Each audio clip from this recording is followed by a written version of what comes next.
Alright, let's start skipping ahead again. Hello, Rory. How are you doing? It was clear he had been put through a lot. More than I had, for sure. In a way, it was like seeing a case study of what could happen to those like us if we encountered the wrong people. What could have happened to me. Whatever they had done to him must have been awful if it left him in this broken state. It infuriated me that the fate of Esper's was to either go to Endgame or end up like this. Maybe in some strange way, Endgame believed they were doing us a favor if this was the alternative. Either way, I hoped he could find help here in Nisa. I really did. Okay. I'm glad you got out of there okay. That was a difficult day for us both. Aww. He rubbed his hands over his face as tears spilled over without warning. And then he curled over, gripping his torso as heavy sobs tore themselves from him. Oh, Rory! For a moment I froze, unsure what to do, unsure how to comfort him. He must have gone through something so much worse than anything I'd gone through. So much that my experience must pale by comparison. It felt so inadequate to tell him it was okay now. I didn't even know for sure that it was. For a moment, I rested a hand on his back and listened to him weep. Aw, no hug this time.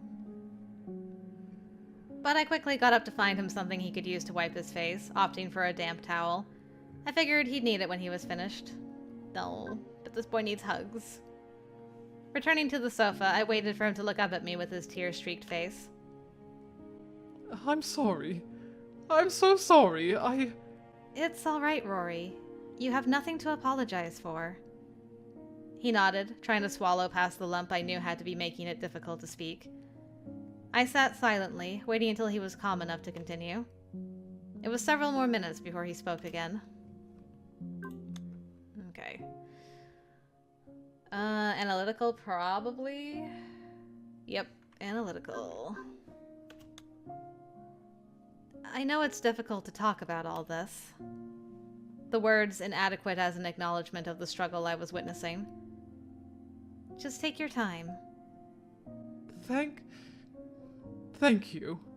For listening. For understanding. You don't have to thank me for that. It's the least I can do. I know I haven't quite endured what you have, but I feel like I can understand at least a little.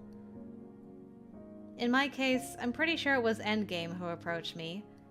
But there were others chasing us that day, attacking us. Okay, this is different. I had always been too afraid to register, but they found me anyway. I know as an unregistered queen rank, they viewed it as simply taking a dangerous Esper into custody. I violated the law when I didn't register, and it came back to bite me in a nasty way. But then we were attacked, and everything was terrifying, and it was just one day of terror for me. And the further I get from that day, the harder it is to stay angry, because on some level I understand that Endgame's actions were fueled by my negligence. Because from their point of view, I might have been a danger to others and myself if left alone. Even if I'll never agree, and if I'll always hate how they tried to force me down a path I didn't want to take, I can somewhat understand their point of view. But what happened to you? There is no point of view on Arcalis that justifies what they did to you. There is no justification. No frame of reference can place it in even the darkest of gray areas. It's not the same as what happened to me. I guess I'm trying to say that what you endured was horrific, and it's okay to find it difficult to talk about it. You don't have to rush yourself. Thank you. Alright, got that music change. Oh good, we got the hug anyway, yay! I wrapped my arms around his thin body, heartbreaking at the way he trembled against me. Hopefully this small contact would help soothe him a little. At least help him remember he wasn't alone anymore. I wasn't sure how else to help in this kind of situation, though I was glad he had cleared some things up. Okay. And then later... What they did to Rory seems unconscionable, but I have to wonder what their motives were. They say that frightened animals are the most dangerous. I imagine the same is sometimes true for people. We may never know the whole truth unless we can find them, and I'm not sure I want to. Maybe they were scared. And maybe growing up in that place just left its mark. Both can also be true. But if there are others like Rory who escaped both the lab and the queen rank, they could help us locate the lab. And maybe that would eventually lead back to the source of the League. It's a pretty big search, but I guess we take what leads we get. I'm just glad Rory's out of there. That he'll have the chance to recover. Okay. So, what are we doing for this one, girly? Oh, we're doing the emotional one. Okay, I was morbidly curious about this choice, so... I wasn't sure how to respond to him. I met his gaze again, trying to find the words to ask him. Are you... Is there any chance you're saying you're... interested in me? Romantically? I mean, that did seem to be what he was saying, but I needed him to communicate it clearly. I needed to hear him say it. Yes, that's what I'm saying. I want you to stay with me. Not just here in Nisa, but with me specifically. Because I'm interested in you. Romantically. Alright, we cleared up all the misconceptions. Nothing is left unclear. I enjoy your company. I want to spend more time with you. I want us to... get closer. Is there any other reason to want you to stay with me? Desire for... a good friend? Is that how you think of me? As a good friend? Yes. But... also no. Because I'm also interested in more than just a good friend. Girl, you played with his heart. It's not even a real heart, but you played with it anyway. Ugh. Quill pulled me into a surprising hug, resting his head against mine. Wow, that was a terrifying way for you to express it. But... I'm glad it isn't just me. Dong. Heat warmed my face at the closeness, but I didn't move away. It was surprising to see him look so nervous. I didn't associate him with uncertainty at all. So what happens now? He pulled away, giving me an amused look. Haven't you done this before? Do you actually need instructions on how it works? Every relationship is a little different. I didn't know if you had specific expectations. He smiled, his hand finding mine, twining our fingers together. None. We just... keep getting to know each other. It's as simple as that. We started walking again, and I was conscious of our hands the entire time, even as we finally turned back toward his apartment. Oh, so sweet. He loved to see it. Cautious? Yep. No affection. Sad face. I frowned, listening to him stumble over his words, which was very unlike him. What's bothering you? Do you not trust him? No, I trust him. Maybe too much. He's always seemed quite honest, and I guess I worry I'm deluding myself about how trustworthy he is. Is there something in particular that made you have doubts? It's only that... Rob and I have always kept our real identities out of all conversations. He's just some guy unofficially looking into this stuff. And I'm the same. Until now, all I knew was that he was a detective somewhere in the Triad who liked conspiracies. But I guess in a show of transparency, he decided to show me his public profile information. Real name and everything. And...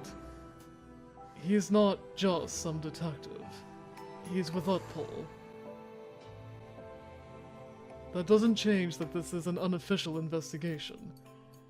In fact, he insists he could get into quite a lot of trouble if anyone knew he was looking into some of these things. He's investigating cases outside his jurisdiction, has gotten access to systems he isn't supposed to access, pulls strings to get information. Befriends neo-humans living in shadow domes that shouldn't exist? And that, yes. How did he even find out about Nisa? So curious. He went to his monitor and started typing on the glowing input device. I want to be cautious here, and I thought your Esper intuition might be helpful. My Esper intuition might not be that reliable. It told you about Rory in advance, so... He shifted the holo monitor my way so I could get a glimpse. Not yet. This is what Rob sent me earlier. Music change. Did he also chase you down an alley? Because that could be a roadblock in our relationship. I love that. No, but it actually is related to that. Remember when I told you there was a detective investigating the situation with Rory? Him? Yeah. I only had a brief encounter. We had a single conversation, but he seemed like a good person to me. He was very reassuring, kind, just listened to me and didn't pressure me on anything. And yes, he seemed trustworthy. Okay. Maybe I should go too. You think that Locke and I can't handle this alone? I wouldn't say that. You just seem worried. I am worried, but not so much I'd be comfortable with you leaving Nisa to be there. Locke and I will be fine on our own. I'm simply trying to be extra cautious here, that's all. Okay. He reached over to rest the back of his fingers against my cheek briefly. But thank you. Hey, Vale. Vale vanished back outside seconds later, and I shot Quill an apologetic smile as I started after them. Duty calls, I suppose. Go on. Sounds like they're stuck without you. And... thanks for weighing in. Don't know how much help I was, but you're welcome. Well, I guess I'll trust the lack of sensing impending doom for now. Okay, so we didn't get a smooch. I don't think we even got the smooch during the romantic confession. Like, yeah, I want you to stay because I'm romantically interested in you. Okay, so there's a little bit less intimacy this time, but it's alright. There's still some cute moments, like him resting his fingers on her cheek. Nothing. I was just trying to save Locke from committing murder and everyone else from being witnesses to it. Sorry, but you two would continue until sunset if we didn't literally pull you away from each other. Though, since you'll be gone for the next few days, I suppose you could have a look at this budget request. But the deadline isn't for 2 weeks, so... Then I can get to it when I come back. In that case, there's nothing else for today. You are being far too much of a pain, considering how much I'm paying you. On the contrary, you aren't paying me nearly enough for me to not be a pain. Fine, I get it. Let's get out of here before I go back and try to pick another fight. Alright, let me clean up a little and we can go.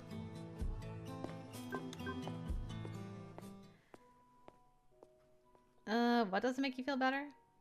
I've dealt with worse than a few persistent reporters. I don't know if that makes me feel better. Quill shifted a little closer to me, until our knees were almost touching. The look on his face was surprisingly concerned. I didn't want this job to be an annoyance when I offered it. I just wanted you to have something to focus your energy on, since you seemed so worried about everything back then. I never said it was an annoyance. Please. I've dealt with the press before. I'm well aware of what it's like. Hey, don't worry about it. There aren't even that many media outlets here. It's not as if I'm being hounded day and night on your behalf. It's the same 3 people, really. I took his hand, twining my fingers through his as I let them rest on his knee. Quill soon took to running his thumb lazily along the length of my forefinger before letting it slip between our hands and across my palm in a very gentle caress. It's not like you to worry about something like this so much. I'd be lying if I said you don't make me worry about things I normally wouldn't. Not that I'm complaining about it. You? Not complaining about something? How rare. He chuckled serenely and didn't tease back, to my surprise. I lowered my gaze, watching him trace little circles over my palm with his thumb. I tried so hard to keep myself from falling for him, but I'd failed miserably, hadn't I? Not that I'm complaining about it. That is cute. I grabbed my HCD from across the room, congratulating myself on the fact that I remembered to do it before heading to the terrace. Aw, no distracting smooches on the neck, ear places. Aw, it's alright. Quill waved a hand at me as I passed him, indicating I didn't have to go out, but I waved and stepped outside anyway. It was a beautiful evening, as always. I don't think it had been rainy or gray the entire time I'd been in Nisa. That seemed almost like a metaphor. I was only outside a few minutes before my HCD chimed. Another reporter I had to decline. I hoped things would calm down soon and give Quill much needed time to relax. Or write again. Vic Sager may continue to cause frustration for a while. Yup. But... there we go. Alright, then we met with this boyo. You don't have to do that. I would hate to trouble you. It's no trouble at all, Miss Leone. We're going the same direction, after all. Baxter, we'll touch base later if that's alright. Ah, so he wasn't giving me a choice. His companion nodded and retreated the way he came while I tried to figure out a way to get out of this. I didn't want to dislike someone just because Quill did, but somehow Vic Sager was so off-putting and so punchable. I really didn't want to walk with him, but how could I say no without seeming rude? And I didn't want that to backlash on Quill. Maybe I talked to Ian the entire time and do my best to ignore Vic. That's great, then. I'll let the two of you go on, and I'll get back to the lab. Yay. Traitor. Don't forget what we talked about. I'd love to read those papers on the Lena artifact. Ah, right. I'll look at the source material and send you the information. Excellent. I hope to see you around, Morgan. Same. Thank you again, Ian. When Ian retreated as well, Vic held a hand out indicating I should go ahead of him. He still had that benign politician smile on his face. Yes. Yes, you've been getting a lot of information on public opinion these days. I imagine most of the city has more than weighed in at this point. You'd be surprised. Some are reluctant to talk about what they want for fear of being judged by those more risk-adverse. Disagreement isn't the same as judgment. Perhaps. And what do you think about where the city is heading, Morgan?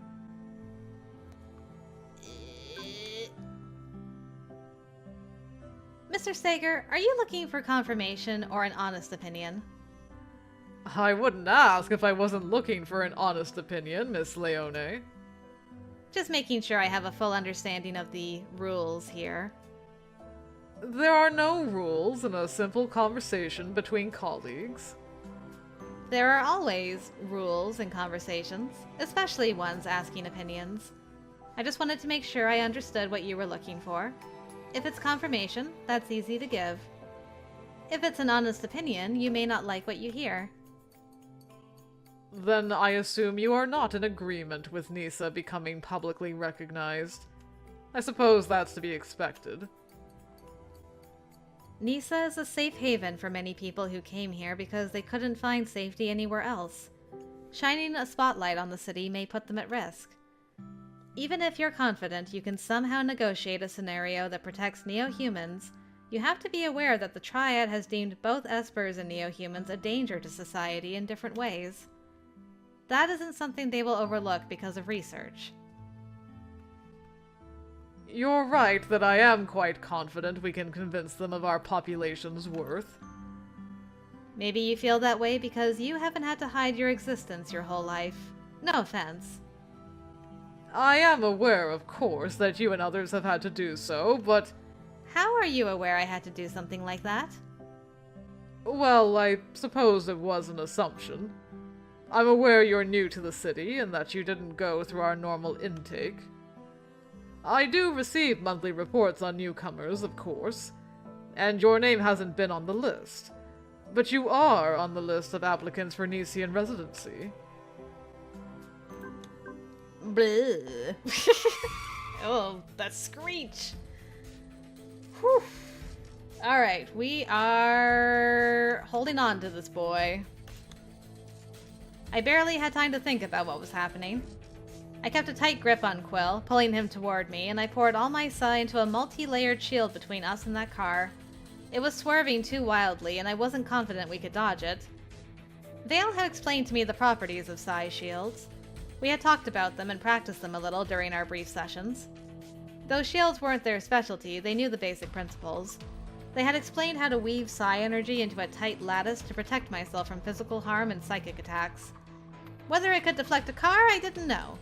But it had to, because I needed to protect us. I needed to protect Quill. In those precious seconds that seem to stretch in that way time does during an emergency, I did my best to construct as tight a lattice as possible, placing several layers between us and the oncoming car. It slammed into my shield full force, the jarring impact ricocheting through my mind and body and sending me to my knees with a cry.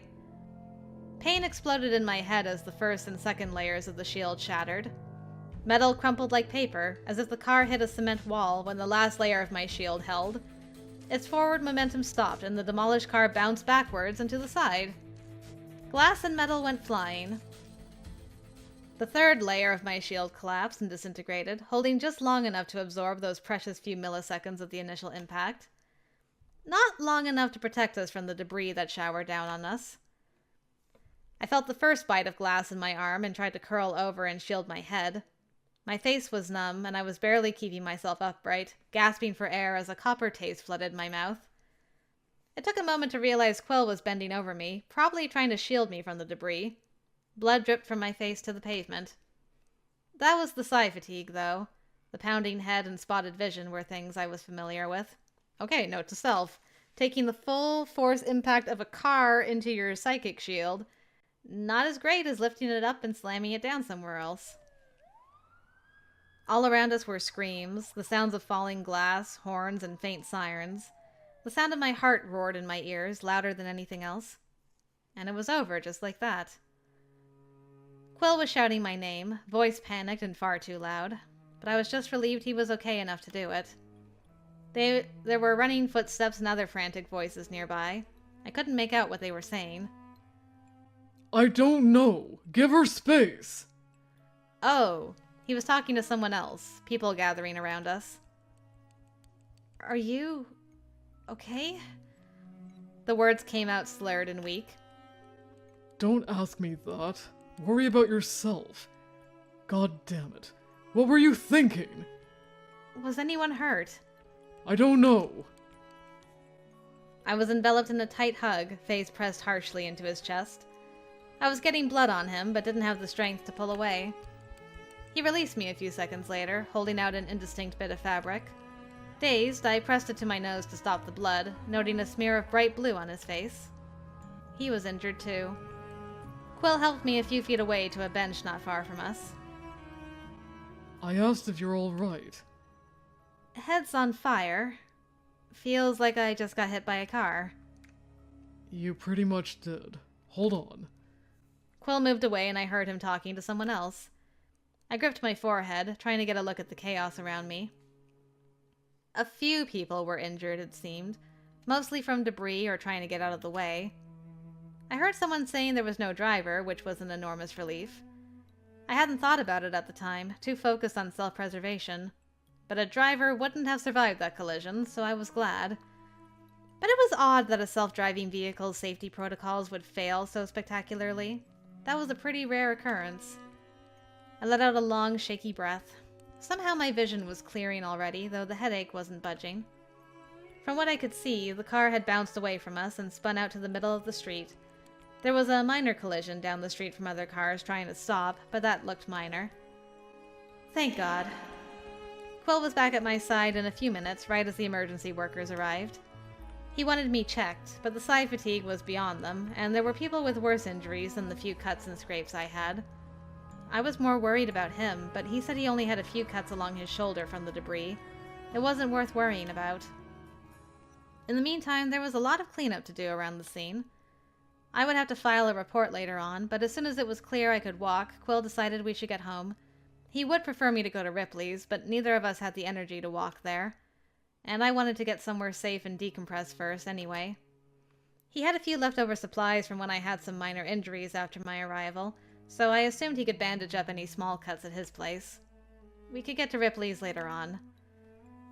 I was still shaky, but we were able to walk the rest of the way to his building. I was surprised the psi fatigue wasn't worse, honestly. But maybe it was a testimony to how much I'd improved. Both of us were a little shaken, and we didn't talk much on the way home. It was just a freak accident. And yet, I was uneasy. I couldn't explain why. It just wasn't sitting right with me, this freak accident. I tried to push the sensation away.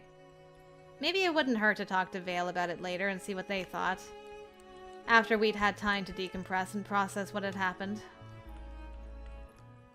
Alright, we got here safely. But I can't create a shield strong enough to take the full impact of a speeding car to protect myself and my... He trailed off with a slight frown. My what? I don't know. I realized I'm not quite sure what we are these days. We've never really defined it, have we? Your flatmates, obviously. I didn't know what we were these days either. If we had a label for it, or even needed one. Morgan, you know it's not my nature to just put things out in the open. I guess I tend to just do what I do and assume other people know what I mean. I sat up, wincing at the light sting of pain.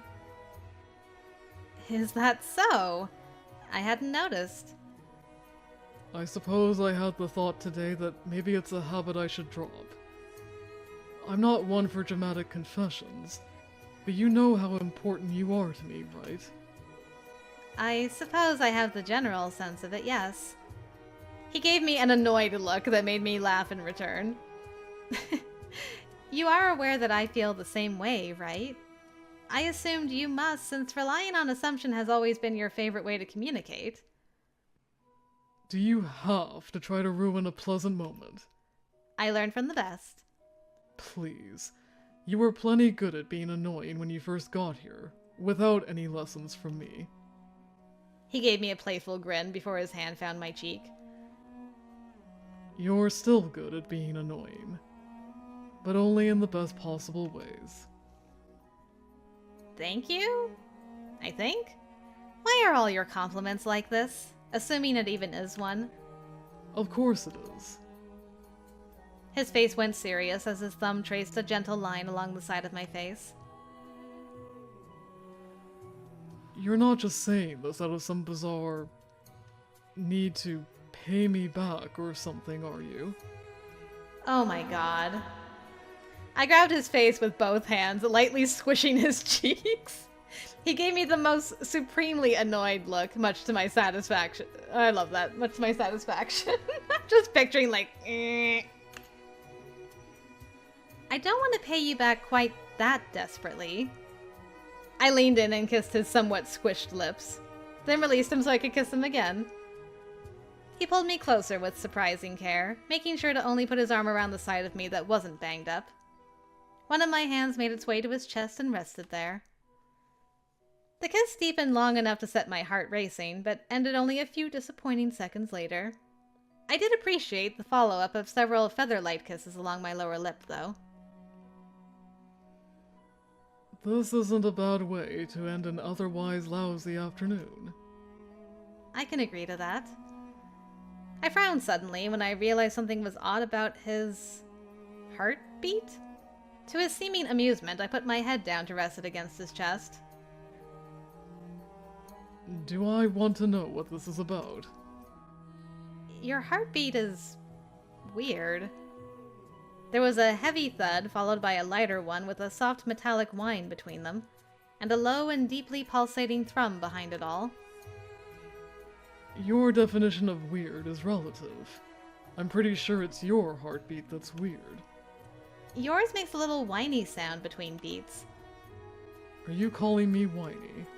Just your heart. I grinned up at him as I straightened, and before I could stop him, he was pushing his ear to my chest in what it may have been the least romantic form of intimacy I'd ever experienced. I love it. I couldn't hold back the laugh as my hand found its way to the back of his head, tangling in his hair. You're lucky to be able to tangle your hand in his hair. Aw, man. Huh. Your heartbeat is weird. As expected. But it's not bad, I guess. I leaned back slowly, and we stayed like that a while longer, the horror from the almost accident fading away. That was so cute. I liked that scene a lot. Exhaustion crept up on me at some point, and I couldn't stay awake. When we went to bed, I was tempted to join him up in the loft again. But it still felt a little strange, so I let him go up alone while I slept in my usual spot. I was just glad I was too tired to stay up contemplating what had happened like I ordinarily would have. In fact, I was asleep before Quill had even turned out the lights upstairs.